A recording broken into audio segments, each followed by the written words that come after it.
Uue Mazda 6e saabumine on nagu vara lahkunud, kuid väärikalt elanud kadunud isa tagasitulek. Ehkki kui võiks olla täiesti õnnelik selle üle, et sinu isa on teispoolsusest tagasi saabunud, oled sa siiski kurb selle üle, et ta on läbi elanud täieliku metamorfoosi, mille tõttu on temast saanud radikaalne vegan. Ehk kui ennem oli sinuga isaga lemmiktegevuseks ikkagi tema vabalt hingaval grillil igasuguste saaduste grillimine, siis nüüd grilliks ta päev otsa ainult mingit baklažaani ja pajataks vaid lugusid sellest, et kui inimkond ei lõpeta liigtarbimist, siis surevad terve maakera kõigest 5 miljardi aasta pärast välja. Ja siis tekibki sul tunne, kas olla õnnelik selle üle, et su isa on justkui isikuliselt tagasi või jäädes igatsema neid omadusi ikkagi, mis tegid temast sinu isa. Sama lugu on selle Mazda 6e-ga. Kas olla õnnelik selle üle, et Mazda 6 oleks justkui mingis formaadis Hiina elektriautona tagasi või jäädes ikkagi igatsema seda õiget Mazda 6. Tere tulemast taas kord kaasele oma naistukse proovisõidu saatele. Saabub ta Hiinast ja kas ta on siis ehe järeltulija sellele Mazda 6-le, mille viimane mudelipõlvkond pidas vastu 13 aastalt, kuid nüüd vaatab ka temagi pilvepiiri pealt alla. Igatahes on see uus Hiinast pärit auto saadaval 19-toliste velgedega, saadalda vaid elektrilisena ja vaid tagaviolisena praegu, kuigi Hiinas pakub see kadunud isa ka ühte kolmandiku ära blenderdatud lihatükist ehk olles saadaval ka 1,5 liitrise pistikhybriidina, siis eurooplasi ta selle hea valikuga ei kostita. Olemas tal 68 kilovatt-tunnine akupakk, mis juhul on tal olemas 190 kilovatti 258 hobujõudu, 0-100 jõuab ta 7,6 sekundiga ja kiirlaadjast tema 10%, 80% laadimine võtab 25 minutit, aga ma jälle toon siia juurde ühe räpase tõe.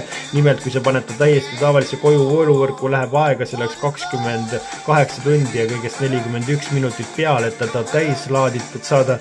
Lisapagasirum on tal ka ees, kus kunagi võisid olla mootorid ja aga õiges pagasruumis on 470 liitri jagu asju.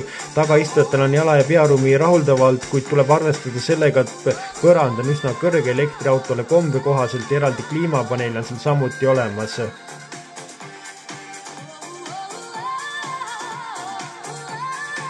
Interiööris on olemas suur 14,6-toline multimeediasüsteem, kuhu on ära uputatud ka kliimapaneel. Interiööris on väga head materjalid, juba baasvarustuses on olemas erinevatest toonidest nahkkatted ja ka loomanahka on võimalik sinna saada, panoramkatus, ventileeritavad ja soojendusega istmed, kuid arvestada tuleb sellega, et see on üsna erinev võrreldes tavalistest Mazdadest ja võib tekkida tunnet, kuidas nii, et muidu oleme arvanud, et Mazdades on olemas tohutult palju juhtunuppe, siis mis nüüd ometi juhtunud on, siis asi on selles, et ega tegelikult pole tegemist õige Mazda 6-gagi õietist, et tegemist on Hiina elektriautoga, mis saadeti eurooplastele, kuna nad ei jõinud korrutada, et tahaks ikka uut Mazda 6, siis mõeldi, et las nad rahuldavad ennast siis sellega.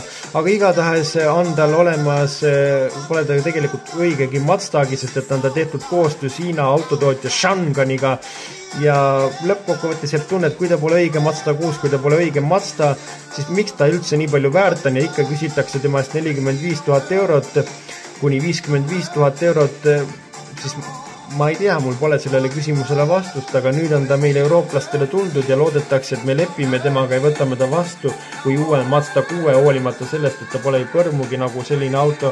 Aga ma ütlen teile, kui ma sünniksin uuesti mõnes alternatiivreaalsuses, kus on olemas ainult elektriautod ja valida oleks selle või selle Tesla 3 vahel, siis ma ostaksin pigem selle Mazda 6e endale. Sellekordne oli selle naistukse proovisid kohtumidega juba nädala pärast, seniks kohtumiseni ja liigelgi ikka turvaliselt.